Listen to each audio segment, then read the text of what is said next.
Hello, I'm Brigantia Blackbird. Happy Wednesday and welcome back to our series on the Havamal. Today we are examining verse 93 and beginning with three different translations. The first reads, "The mind alone knows what is nearest the heart and sees where the soul is turned.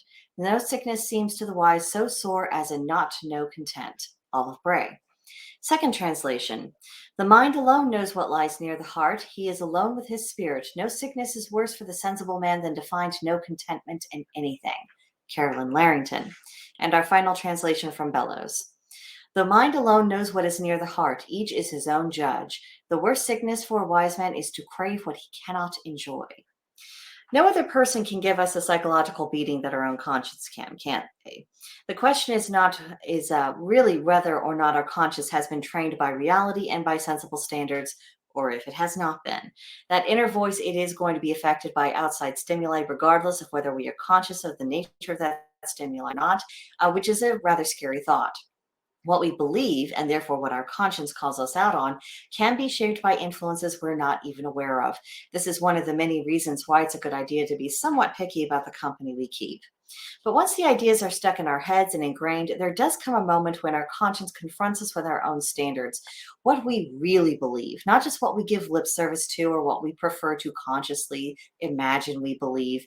The moment of truth will come, and there's no getting away from that voice of our own conscience and its judgments.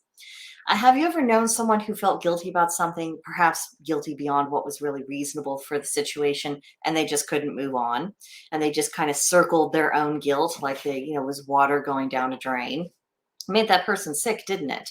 Perhaps not in body, but certainly sick in spirit. And it's all because they just could not square with their own conscience. And as much as some people might want to pretend that, there are no real standards, nothing matters, morality is completely subjective, and all other kinds of rot like that, the fact that our conscience even exists, that really makes rubbish of those kinds of attitudes.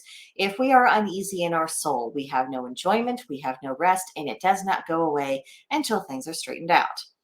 Another sickness in the soul is chasing after things that will not improve our lives or contribute to our happiness.